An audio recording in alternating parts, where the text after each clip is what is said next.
Comment j'ai eu l'idée de l'histoire de ma BD What is the Oyster's Dream? Pour ceux qui ne parlent pas très bien anglais, je vous traduis en français. Ça se traduit Quel est le rêve de l'huître? Un jour, j'étais à vélo, c'était genre début octobre, j'étais à vélo et je réfléchissais. Je réfléchissais, qu'est-ce que je peux faire comme petite histoire qui sera de un simple à dessiner, parce que justement je ne suis pas encore très à l'aise avec le logiciel, simple à dessiner. Donc pour moi c'était hors de question que je dessine des humains, trop compliqué et en 2 mois impossible. Simple à dessiner, donc il me fallait un personnage qui est soit humain mais genre à la tête, le corps avec des traits comme les enfants, soit un animal. Des histoires qui peuvent être simples, en dizaines de pages, que je peux déjà avoir début et fin, raconter quelque chose, mais aussi apporter une certaine réflexion. J'ai pas voulu que ça sera quelque chose très plat. J'ai quand même voulu qu'il y ait une leçon à la fin, que ça apporte aux gens une réflexion, qui se posent des questions. C'est ce que je cherchais comme effet. Et il y a plusieurs mois, j'ai lu une histoire de Tim Burton qui m'a énormément inspirée. Je me rappelle pas du titre exact, mais c'était quelque chose de style La mort mélancolique de l'enfant huître. Si vous avez jamais lu cette histoire, je vous la recommande. Personnellement, j'ai adoré. Déjà, le style Tim Burton, c'est assez particulier, mais je pense que la majorité d'entre vous aiment bien cet auteur et ce réalisateur. Donc, c'était un petit livre illustré avec le Oyster Boy et tous les... C'était une sorte d'une petite poème. J'ai tellement adoré, ça m'a énormément inspiré.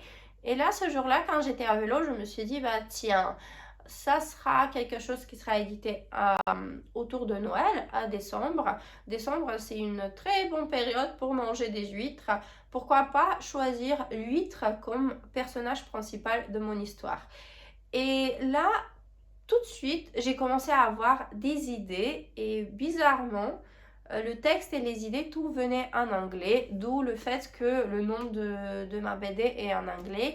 Et d'ailleurs, tout le contenu à l'intérieur, tout est en anglais. C'est juste que euh, c'est venu en anglais. J'ai même pas cherché à traduire en français. Je me suis dit, ça vient comme ça, je le fais comme ça. C'est une petite première expérience pour moi. Donc, on va faire en sorte que je me sens à l'aise et on va voir par la suite. J'ai inventé donc les 3 histoires de l'huître qui sont pas vraiment liées une avec l'autre. Quoique la deuxième et la troisième, ils ont quand même un petit lien subtil qui était aperçu par certains lecteurs, mais pas par les autres. Donc, si vous avez l'occasion de lire ma BD, vous allez me dire en commentaire si vous avez vu ce petit lien. Du coup, qu'est-ce qui s'est passé? J'avais l'histoire, j'avais à peu près le scénario, j'ai commencé à dessiner. J'aurais jamais pensé que ça prend tellement beaucoup de temps. En gros, en 2 mois, octobre-novembre, j'ai passé environ 60... non, j'avais calculé 96 heures. J'avais calculé parce que sur chaque fichier de Procreate, vous pouvez voir le temps passé.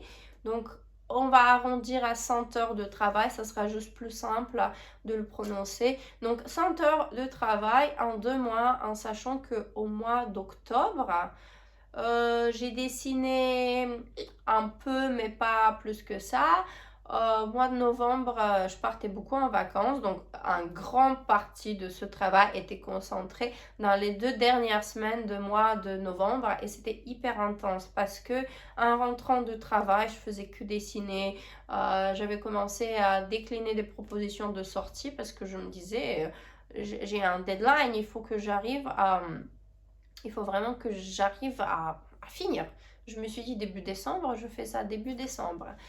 Effectivement, j'ai réussi à finir les histoires début décembre, les dessiner, faire la mise en page plus ou moins, et après écrire et corriger les textes. Et ça, c'est beaucoup de travail. Donc vous avez 3 histoires, mini-histoires à l'intérieur, et entre chaque histoire, il y a des petites illustrations, un peu comme celle-ci par exemple, pour un peu donner ce côté un peu plus artistique.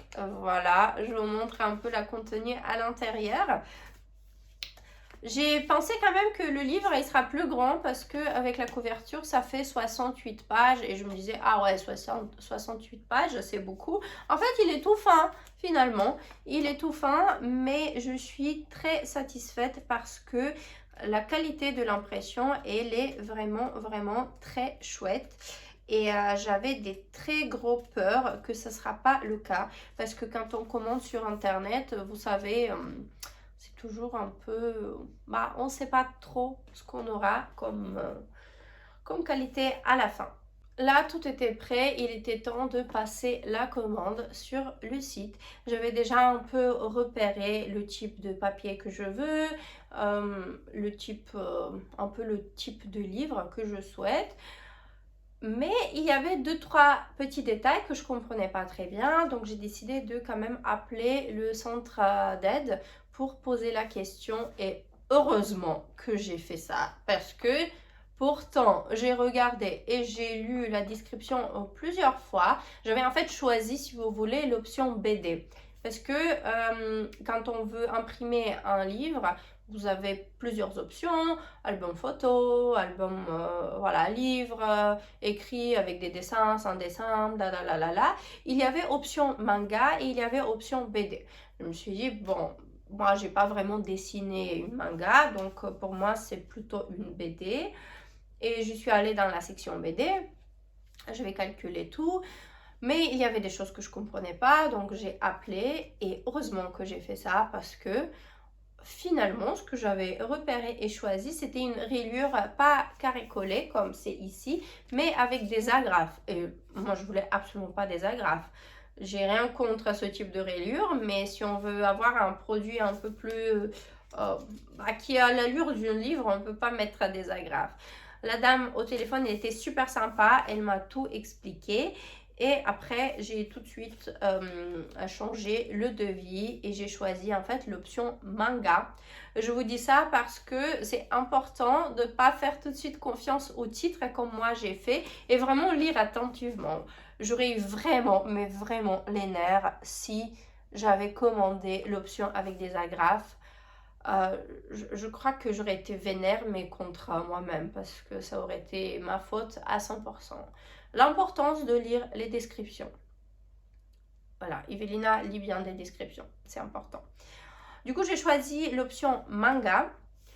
J'avais un peu peur aussi parce que après avoir passé la commande, je me suis dit mais les mangas, on les lit dans l'autre sens et moi, j'ai pas prévu ça. Donc qu'est-ce que je vais recevoir?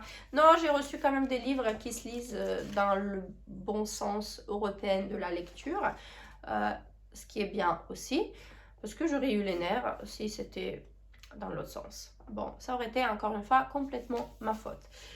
J'ai commandé 100 pièces et 100 pièces, tout était livré dans un grand carton. Encore une fois, pour ma surprise, ils étaient petits alors que pour moi, 68 pages, c'était quand même quelque chose assez énorme.